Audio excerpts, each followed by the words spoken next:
Holy smokes. So you can now, oof, that's awful close. I don't want to be that close to the camera. I didn't realize you could go live now without going through the whole OBS thing, because that used to be a huge pain in the butt. I'm just checking out the new platform, new to me anyway. New managing moderators can support, don't care. Well, I came on here because there's a bunch of questions sitting in my box, and I figured I'd answer them. So I guess I'll do it on a different screen here. Oh, my ears are clogged up today. Okay. Show me the questions. 9 questions. Let's see. As a person, let's see, I already did that one. Where are we at? Oh, looks like it's a reply from Jose. Nope, Joe Perez. Would you mind if I pick your brain about the imaging field? I'm an Iraq war veteran looking to get into the field with 30 years experience, and your brother would be great to hear what you'd have to say about the field. Thanks, brother. Well, I think you're applying USMC, and I'll let him speak from a military perspective. But I've been in the field, 25 years, something like that. I haven't been quiet about it. I'm disappointed now at the way everything's turned out, the way it's all turned into a big money grab. And I guess you don't really notice, or maybe you don't take it personally when you start out and everybody treats you like crap because you just figure you're the new person, or you're the newbie, you're the freshman, you're the undergrad, you're the plebe, whatever. But it never stops. People in other jobs in the hospital still say, hey, button pusher, you're just a button pusher. No, I went to school for 2 years to learn how to be an X-ray tech. And so did a nurse, and so did respiratory therapy. Actually, well, at the time they weren't even going 2 years, but just don't get the respect you deserve. I'll tell you that much. I'm gonna bounce out of that one because I've already done plenty of videos on that. Let's see.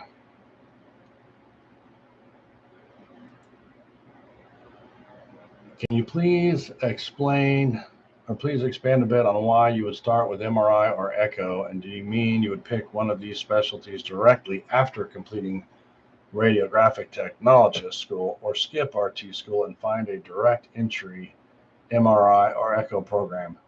MRI seems really interesting to me, far more than X-ray, but from what I've seen, all the MRI programs near me require you to be RT. Okay, so Joe Perez. My goal in the beginning was to go echo because it made the most money. And when you start off in the field and you see what everybody does, and you realize in the same amount of hours, say you work an 8-hour shift, in that same 8 hours, if I'm making $25 an hour, the echo tech's making $57 an hour. It's a no-brainer. I want to do what that guy's doing, so I make more money. And so back in the day, you had to be a licensed professional to get into those advanced programs, like echo sonography, or even ultrasound and nuke med. You had to be a licensed something first. Allied Health, they called it. So in my ultrasound program, you had to be either a licensed X-ray tech, a respiratory therapist, a nurse. There was 5 of them. I can't remember now. Check my other videos for that stuff. But you don't have to do that anymore, is what I'm alluding to, that you picked up on in that last video. You can now go straight into ultrasound school without being a licensed X-ray tech. So what's the point? They're not related in any way. Yes, anatomy is the same, but when you're looking at that anatomy radiographically or ultrasonographically, depends on how you're looking at it, it's going to look completely different. So why bother going through X-ray school to get into ultrasound school when you don't have to? Doesn't help at all. It takes up your time, costs you money, costs you lots of hours of clinical rotations. So what I'm saying is, if you want to do MRI or echo, just apply to those schools and go straight in. You can go straight into vascular school, vascular ultrasound. You can go, so there's general ultrasound. If you look it up, it's all there, but there's general ultrasound, vascular ultrasound, echo sonography. And then those guys can subspecialize. General can do OB. Vascular, echo can do pediatric echo, and then they can subspecialize even more into neonatal echo.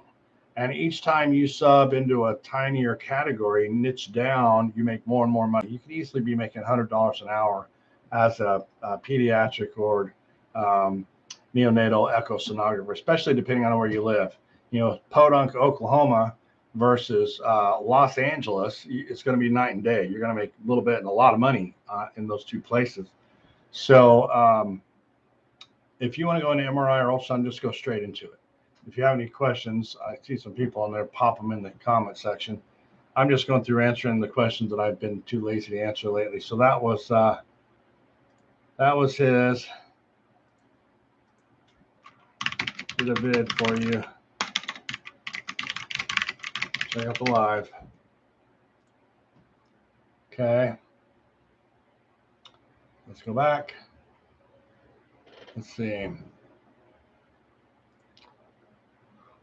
I found your channel today while doing research into becoming a rad tech. Read 2 of your blog posts already, nurse versus rad tech salaries, and I'm extremely impressed with the level of dedication and depth of knowledge you're providing. I'll be talking about your channel in my rad tech 101 class. Cool. I appreciate that. Of course, I get a phone call when I'm doing this. I don't get phone calls if I'm sitting here doing nothing. I'm going to tell them I'm busy. Nah, can't talk. So appreciate you checking out the blog. It's been there, gosh, probably going on 5 years now. So I started providing documentation to what we do in our field because I felt there wasn't any out there back then. Now there is. And it's not a lot of blogs because nobody wants to take time to read anymore. But all these channels that you're seeing on YouTube, TikToks, Instagrams, all that stuff, of course, wasn't there 10 years ago or whatever. But I've always been a big proponent of everybody putting their stuff out there. You just have to be careful because you can't record anything in a hospital setting. You can lose your job. So thanks for the thumbs up, and I'll give you a thumbs up back, and then jump to the next one here. Patrice, hello. I'm getting into school as a rad tech, and I would love to work as an aide while in school. How can I attain this? I see I need a BLS CPR. Do I need to do a CNA cert as well? No, but it's always going to depend on what hospital you go to work for. But one of the things I preach, teach, talk about, blog about, video about is if you want to get into an Xray program, you have to stack the deck in your favor, which means you have to kind of pad your resume, so to speak. And one of the ways to pad that resume is to be able to talk extensively about what we do. And you don't know how to do that unless you either talk to a tech or get a job working with tech somehow and start asking them questions. And another way to pad that resume is to volunteer in a hospital setting so that you can be exposed to the different things. You don't necessarily have to learn what Xray does per se. It helps, but understanding how the hospital works as a whole is super helpful. I started my career as a phlebotomist, not a lab tech. Technically, that's who runs the machines, med techs. But as a phlebotomist, I got to go all over the hospital. I got to learn all the different units in the hospital and what they did. I got to learn kind of how each environment works. You know, telemetry is completely different vibe than the ICU versus the ER versus regular floors. So anything, transport, volunteering in the gift shop. I mean, even the gift shop gets you into the hospital, and then you'll start meeting the employees that come in, watch their tags. Where does it say they work? Ask them about it. What do you like about working on the telemetry unit? What do you like about being a nurse in the ICU? Just get to know as much as you can from whatever job you can get a job or volunteer at in the hospital, and then put that on your resume, and that'll put you way above people that have no idea. And I can tell you, the last time I interviewed a group of people for an Xray program, gosh, I'd say almost half had no idea what we do. They just like, well, I saw that your school offered the program, and so I thought I would do it. You always get to be able to say, well, I broke my foot in football and I had to get an Xray, and I got to talk to the Xray tech, and I thought it was really cool, and that's why I'm here. You get people, I have a family member who got sick, and so while they were in the hospital, I kind of got to see what goes on, and I really liked it. So you get people that kind of understand what's going on. Then you get one or two people that tell you exactly what you do, and those are the ringers, the winners. But Yes, see if you can get a CNA job. CNA does require a license. It's like a 3-month program at a community college or whatever. It depends on what it is there locally to you. But probably most X-ray schools now at this point do require a CNA to get in, just because for some reason they're trying to make it harder, which I think is ridiculous. I think if you've been in healthcare, anybody in healthcare knows we're dying for staff. We're short staffed. Every single department is short, and it doesn't even have to be X-ray or respiratory therapy or nursing. The freaking food court is short staffed. Food and nutrition is short staffed. Environmental services is short staffed. So why are they making it harder to get into the programs? We're so proud of what we do. We're going to make it tougher to get in. Well, that's just great. Thanks. Now we're working more hours on the front line to cover because Joe Bob quit and they can't replace him. So yeah, you can get a CNA, get a job as a CNA. I wouldn't bother with MA. MA is not really a thing anymore. It used to kind of be medical assistant, but you'll have to get BLS and CPR no matter what you do. Hope that answers your question. Gonna pop back now. We're gonna go down here to EM 1050. Can nurses be rad techs? Yeah, they have to go to school. Anybody can be a rad tech. You have to get into the school. You have to finish the school. You have to pass all the tests to graduate the school. And then that qualifies you to take the board exam from the ARRT. And if you pass the board exam, then you can practice. So the answer to that question is yes. Thumb up heart. Next, Crystal. Does this apply to ultrasound also? I would love to hear about your academic experience and what your experience was climbing the ladder. What experiences do you feel like were essential to get the administrator role? So all you need to get in administration in healthcare, in radiology, is a rad tech license, current rad tech license, whether you're an ultrasound tech or an X-ray tech or an MRI tech. As long as you have a current tech license and an advanced degree. Sometimes they'll accept bachelor's still, but that's kind of old school. Now they're kind of expecting master's degree. I have a doctorate, but I got that because I wanted it, not because any job required it. I got my last role. See, I got a master's while I was a director at the last role too. So you can usually get in with the bachelor's. They want a master's. That's another one of those things. They're trying to pride themselves and require more and more education, and it's just going to make it harder and harder to find people. The other thing that they're starting to ask for management is the CRA credential, the Certified Radiologist Administrator from the let's see, who's doing that one? The AHRA doing that one. So one more test to take, $350 or whatever it is, to have one more set of letters behind your name. But if you want to get into administration, I would just say do your research and maybe get to know some and see what they think. I got into it thinking I could, as a tech, I helped one patient at a time. As an administrator, I helped the entire community, right? But it doesn't matter how much you want to help the community if the administration above you only cares about the mighty dollar, and they won't let you do what needs to get done to take care of the patient because it's all about the mighty dollar. So I would caution you about going into management, because management, in my opinion, is the most expendable. It only takes one manager to run a department. It could take 50 techs to run a department. So you lose one tech, not so hurtful. You lose that manager, you got no manager. But it also means you got 50 techs that want to move into management. So pick one, bump them up. There you go. It's just the most expendable is management. If you look at LinkedIn and all the resumes, look up VP of a hospital system and then track that person back over the last 10, 15 years. A year here, 3 years there, a year and a half there, 2 years there. They never stay put. 80% of them don't stay put because either they get tired of the BS and they quit, or somebody else higher than them didn't like them and fired them because they wanted their friend to come in, or they wanted somebody they thought could get better metrics or whatever. It's safer. Your job is safer on the front lines, is what I'm telling you. My experience in academia wasn't worth it. Just flat out wasn't worth it. I would say, what would make it worth it? I would say, I don't know. It's probably not ever going to be worth it because it's never going to pay you. It's never going to pay you what you're worth, because education has not learned their lesson that until you pay the worth of a teacher, the education that you get out of that classroom is going to be subpar. And look at the track records of the schools that you want to go to or the programs that you want to go to. Research their track record and see what's going on, and that'll tell you everything you need to know. All the track record. Don't let them pick and choose what to look at. Ask for all of it. Let's see. Let's back up out of that one. That was Patrice. That was that one. Crystal. Did I do that one? Yep. I think I did. So where's the comments? RadTech7. What has made you focus back on radiology after becoming a sonographer? So I answered that one with the reply, but I didn't do a video.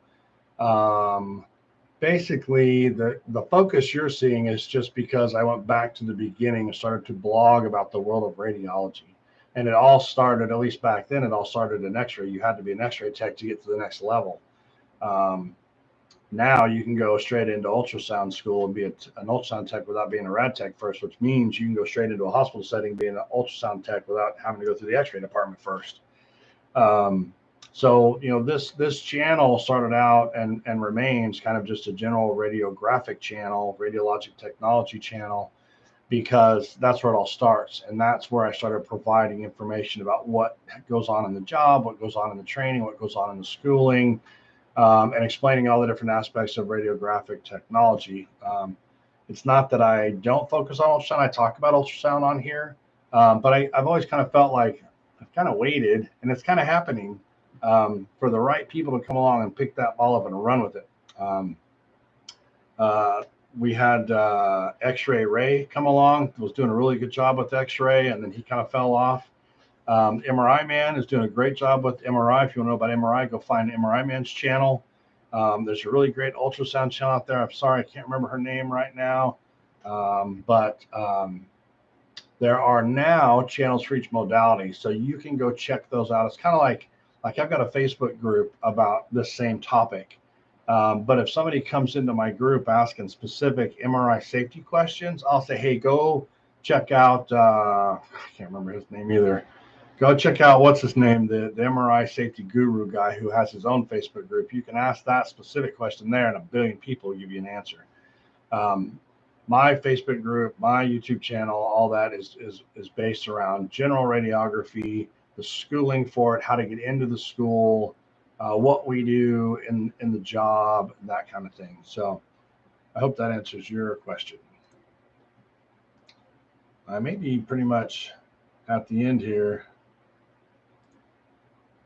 Yeah, I think I've dirty dad jokes. I graduated from Xray school a month before I turned 31. I'm 42 now and still in radiology. The trick is to find a hospital where the upper brass isn't completely corrupt yet.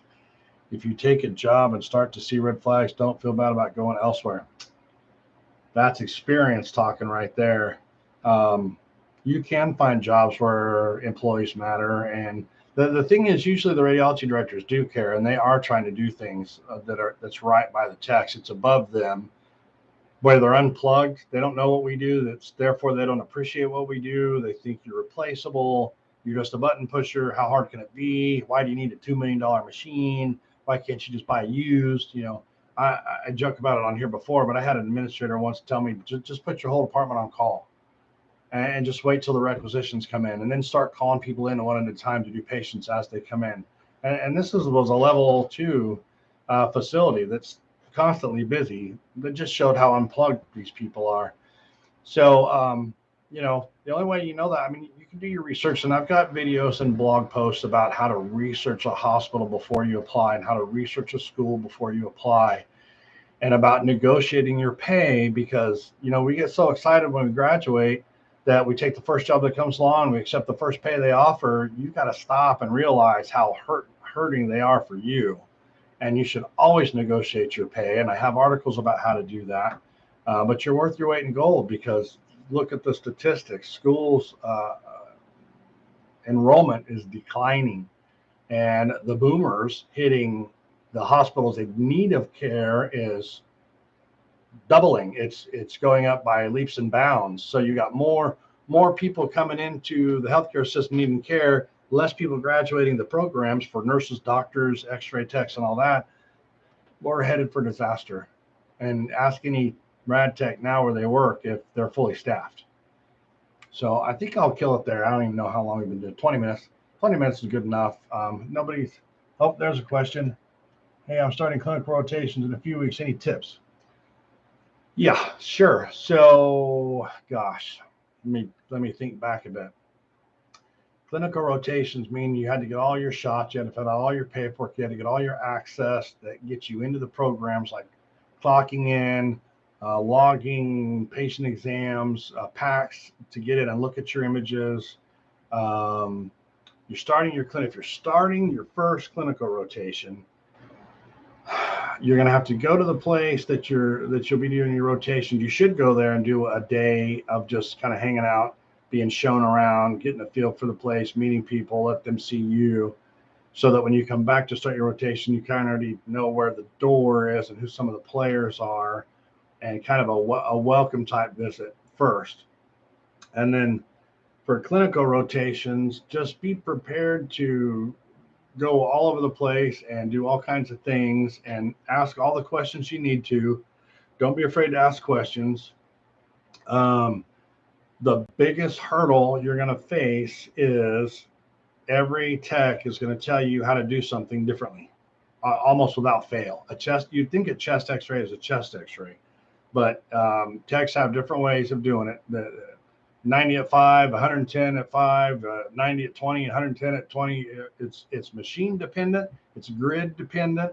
It's patient dependent. It's tech dependent. They will all should give you a diagnostic quality image, which is all you're going for in the end. So what you have to do is what I did, and what people in my class, we had a little pocket notebook, and we would say Bob said chest was 90 at 5, and we'd write it down. And then if we were out with Bob again, we had to do a chest, we'd know it was 90 at 5. But if you're with Sally the second time and she said no, it's 90 at 10, then you could say, well, Sally, what's the difference between 5 and 10? But why bother? Just write it down, because you're not going to change her mind. She does it the way she does it, and she's the tech and you're the student. What do you know? Just write down what everybody's doing, get to know everybody, take it all in. And your job as a student to learn what everybody has to teach you. And then when you graduate, you can do it however you want, as long as you're still getting a good diagnostic quality image. So for starting clinical rotations, plan to be there a little bit early. Nobody likes a person that shows up late, can't stand it. And believe me, there will be techs that will complain about the students at the drop of a hat. So are you under a microscope? Probably. But get there a little bit early, be ready to go. And there's people that think, well, getting there on time means if my shift starts at 7, I get there at 7. And then I go to the locker room and change into my scrubs, and then I go back and report in. No, that's not getting there early. That's late. You need to get there, get your scrubs on, get to your reporting station when the shift starts, even a couple minutes early is what I would say. And then be prepared to stay until your shift is over. And if you're working on a patient, if your shift's over at 5 and at 5 o'clock, you're halfway through an abdomen series, you're staying with that patient until you're done with that patient, and then you get to go home. You should never say, okay, who's going to come take over this patient? It's 5 o'clock. I'm out of here. I've got 2 out of the 3 images done. That's not how it works. You finish the patient you're with, you process the films, you close it out for the day, you make sure it gets to the rad, and then you go home. So be prepared, because you come across people every now and then, they're like, well, I'm getting off in 10 minutes, so I'm not going to do that exam because it'll take me 15 minutes. No, you take what's next. You take what's your turn. You don't pick and choose, and you stay till it's done. I listened to a video of yours a while ago where you said you lived in Phoenix. Not anymore. That was I moved to Idaho in 2015. So I did Phoenix from 2000. Well, I really moved out there in like 1994 is when I moved out there, sometime around that. I went to X-ray school at Pima in Tempe from 2003 to 2005. And then I went to Gateway Community College for ultrasound from 2005 to 2006 to 2008. And then my wife went to Pima Medical Institute while I was in ultrasound school. I wanted to go to the echo program out there. It was on Heart Institute, but I couldn't get in. I tried once or twice, couldn't get in. It was like they accepted 10 and they took applications from around the globe. So that was impossible. But what else? Yeah. So I worked at all the banner systems. I worked at a bunch. I did PRN, and that's the other thing, think about how you want to work. Do you want to go work full time for one person and then be, under the thumb of one management who you may or may not like, or do you want to do PRN at a bunch of different places, make the schedule you want to work, be controlled by different people? That way, if you don't like one of them, you can just take less hours and you can do more hours somewhere else. But I PRN'd all over the place, but I did the majority of my stuff for the IASIS healthcare system, which I don't think is there anymore, but it used to be Mesa General, Phoenix, what are they called? St. Luke's Phoenix, I think is what it was called. And then St. Luke's Tempe, which is called something else now. And I think we had Paradise Valley, but I can't remember that far back. Mesa General went under, it closed. That became Arizona Regional Medical Center, and I worked there for a while till they closed. Anyway, yeah, I used to be in the Phoenix market. Trevor says, I'm currently on the wait list at Gateway Community College in Phoenix, and I was curious if you know anything about the school and have any opinions of it. Thank you. I just mentioned that, didn't I? Gosh, what was his name? The guy that used to run the Xray program there was the Tits. He was the guy that wrote the book. Oh, what was his name? It was like Bontrager. He was like sitting next to Bontrager. What was his name? Anyway, he used to run the program, and he's the one that would tell them what to put in the books. He was awesome. I think he's retired. I don't know who's running the Xray program now. But that's a great program. Highly recommended. If you want to go to ultrasound, Brian Dodd, I think, is still teaching the ultrasound program there. That was my teacher. He was brand new when I started. Took over for Manjusha Namjoshi was her name. But Brian does a great job. Ultrasound. What was John? It was John was his name that taught Xray. John. Shoot, if I went into my LinkedIn account, I could find him. But yeah. Centrally located, super cheap, great program, highly recommend it. It just feels like I'm not prepared for clinical since my first site is a hospital and I only know how to take a chest and abdomen X-ray. Am I supposed to come with very little knowledge? Yeah, you know what you want to do if you're brand new is you don't want to talk about how little you know. Have some confidence. But, if you need to say, oh, I'm brand new, I don't know how to do that. I haven't studied that yet, but please teach me. They know what you know. Everybody knows what you know. We know how the schools work. We know your first rotation, you're not going to know a lot, but we expect you to jump in and be willing to learn and be willing to help. And don't be afraid to make mistakes. If you got to do repeats, you got to do repeats. There's a word for repeats. You log them, you make note of it, you learn from it, you redo it. Don't worry about what you know and don't know. Yeah, you're welcome. It must be getting time for me to be somewhere because I'm getting a bunch of phone calls. So I just wanted to hop in and answer the questions that were pending. Glad you guys were able to hop on and say hello. I sure appreciate seeing you out there. If you have any questions, I don't know how the lives work. I didn't think it would work. I used to have to turn on an OBS software in order to go live, and it was a huge pain in the butt. So now that I know this works, maybe I'll do it more often. Yeah, Wilson, if this thing, after I close it down, if it remains on there and you can pop questions in it, go ahead and I'll keep answering them, but I got to run. So thanks again, guys.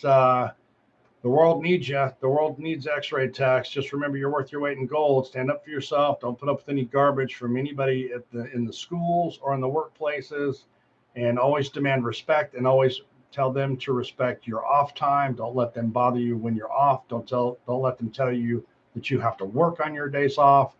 And remember, there's a whole bunch of jobs out there. If they're treating you wrong or you're not happy where you're at, go right down the street to the next job. Okay? I'll see you guys later.